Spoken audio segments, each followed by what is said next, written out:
各位觀眾大家好，歡迎到肥豬啊！嗱，咁樣咧今日唔知大家有冇去睇過直播咧？直播咧就係咧啲 YouTuber 咧，佢咧就開台，然後你就直接睇到啦，就冇經過任何剪輯嘅。嗱，咁樣咧今日我哋咧就要嚟玩呢個聊天室討人厭行為2選1啦。好，我哋而家開始投票。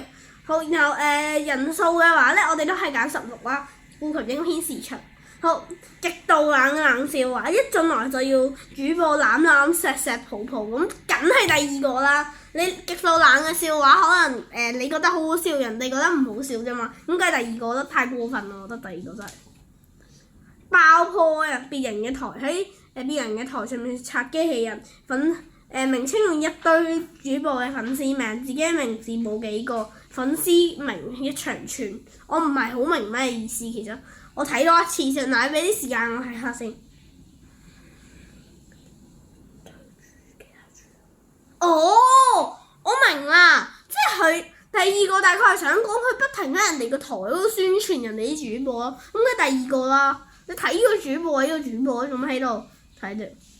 哇！呢個仲要嚴重，叉出來，我知道你在看台，即係話你同我出嚟叉。例如我講過陳小明，你同我出嚟，我先睇緊台，咁又一口氣講咗打咗4行啦，但係其實淨係需要1句就可以啊，只可以讓主播看到個留言，就這樣示範。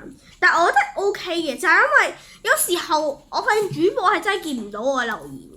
唔係，其實我都冇留言過，不過真係有時候會見唔到一啲留言，然後就有人話唔應人嘅咁樣，所以我覺得可能下面應該係冇問題嘅。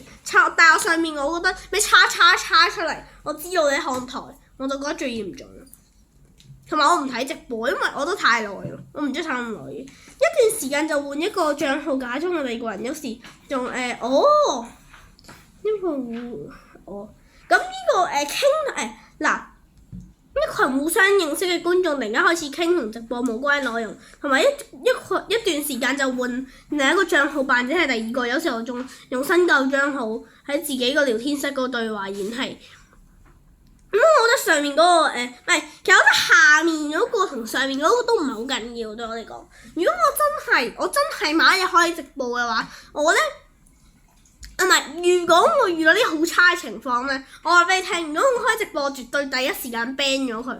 但係如果你突然間傾啲即係唔關我直播嘅嘢，我都唔會 ban 你咁樣，你繼續傾啦。咁可能我同埋你一齊傾，咁樣都唔緊要嘅。咁但係上面呢個咧，一段時間就換一個帳號，令我覺得好煩咯。你用呢個帳號咧，點解要狂換咧？所以我揀上面嗰個。觀眾曾玩過一次遊戲，就將主播嘅老友發言變成命令式，喺 Q&A 問嗰陣時可唔可以去 DD？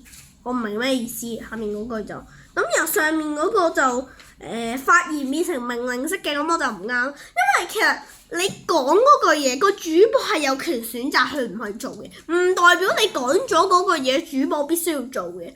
係啊，如果我開台咧，你話俾我聽咧。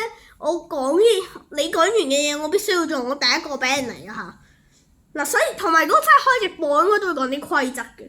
從主播呢個太嚴重啦，我講出嚟先。從台主講句話，推斷台主係住邊度嘅行程，一直將話題延伸喺自己身上，瘋狂聊自己嘅事情。嗱咁樣咧，咁我覺得第一個當然嚴重少少，但係如果我喺直播裏面遇到第二個咧，我第一時間話請終止你而家所講緊嘅嘢，因為同埋如果你傾唔關於我直播嘅嘢咧，我都唔緊要，你傾多陣，我可以同你繼續傾。但係如果你瘋狂將話題延伸到自己身上，你自己嚟開直播，唔好喺我直播嗰度亂咁傾。所以我係會第日俾一次警告你先，然後後來再 ban 你。喺主播做計劃嗰陣時，一直提及某其他主播都有做過依個內容之類，無緣無故一直鬧粗口啊！呢個最嚴重，呢個我唔俾警告添，直接 ban 㗎。鬧粗口喺我台裡面，喺我所有影片裡面係絕對唔可以做嘅一樣嘢。我最憎人鬧粗口，唔知點解要鬧。你太多你用嘟嚟形容咯，或者你嗰啲。即手機唔係有啲嗰啲咩你可以亂畫㗎，例如咩1、2、3、4、5、6、7、8叉，然後嗰啲星咁嗰啲，一定唔可以喺我直播裏面有粗口。雖然我都唔知我會唔會開到直播，不過如果真係有開，我而家講定少規矩先。咁又係及某某直播有做過，某主播直播我就唔緊要嘅，佢做過嘅話。咁然後咧，突然喺聊天室面對台主反覆咁推銷行銷，但係直播突然一半進來，現在就係玩什麼遊戲？我怎麼看不懂？有人可以解釋一下咩？有人可以解釋一下嘛？咁我覺得下面嗰個完全冇問題啦。你唔明就問，呢個就係我覺得如果真係我開台，你問我唔緊要，我會答翻你。如果我而家好得閒，但第一個我就唔係咁中意啦。猜出嚟，我知道你開台。等陣先，呢個真係要諗下。下面嗰個就係一入嚟就要話主播攬錫親抱抱咁樣，我好唔中意咯。下面嗰個我唔係唔中意添，我 ban 佢添啊。上面嗰個我應該都會 ban 佢，但係諗下先，你俾個時間我諗下，各位觀眾。但係如果真係要我諗嘅話，我應該唔中意啲人一入嚟就有咩主播攬錫要抱抱啊，好唔中意。然後即係名稱裏面一堆其他主播嘅粉絲名，自己嘅名字冇幾個字，粉絲名一長串。觀眾一齊玩過一次遊戲之後，直接將主播當老友，發現未成命令式。咁我最唔中意下面嗰個啦，都係嗰句你講嘅嘢，我係有權選擇做唔做，我唔係一定要做嘅，唔好以為我一定要做。一段時間，嗱我就係讀頭一句啦，你都明啊。嗱一段時間就換開個帳號，假裝係另外一個人，係從台主講嘅話裏面推斷台主係住邊度嘅行程。咁我覺得上面嗰個 OK 啦，咁都算啦，你狂換帳號，反正都唔關我事。但下面嗰個我覺得好有問題。嗱上面嗰個突然間喺聊天室度台主不停反覆咁推銷行銷，下面無緣無故一直鬧粗口，我即刻 ban 佢，我第一時間 ban 添，我唔使警告㗎，已經。喺台主講嘅話裏面推斷台主係住邊度或者行程都唔緊要啦，我都唔知你推斷得啱唔啱。同埋我講嘅嘢係完全唔會暴露我自己住邊嘅，同埋我鎖㗎，我屋企你都入唔到嚟㗎，你冇爆咗我道門佢咩？我屋企啊有啲棒㗎嚇，我以前我貪玩買咗啲棒㗎，唔好入嚟啊嚇！我有武器啊，我屋企唔係嗰啲好嚴重嘅武器，或者啲棒啊，有蘿蔔槍啊嗰啲，但係我真係接受唔到無緣無故一直鬧粗口。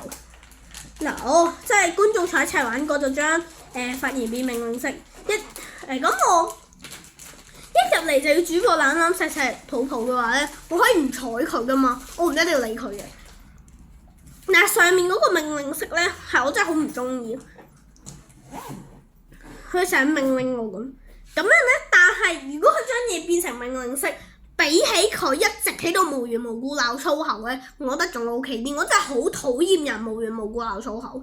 你真係想鬧粗口咪嘟1 2 3 4，唔喺個聊天區嗰度1 2 3 4 5 6 7 8星咁樣咯。你唔一定要喺度鬧粗口㗎，所以我最唔中意人哋鬧粗口。我如果真係想鬧粗口，用嘟咁樣嚟形容。好，無緣無故一直鬧粗口，第一名。第二個就係將自己嘅嘢變成命令式。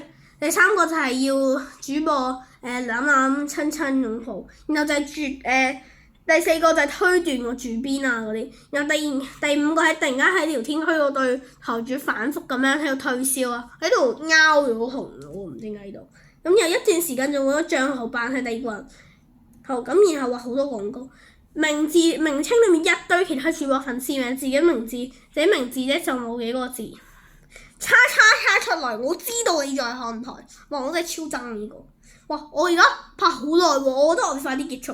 主板現一半突然間進來，你而家喺度玩緊啲咩遊戲？我睇唔懂，可以有人解釋一下嗎？喺主播做計劃嗰陣時一直提及冇主播都有做喎。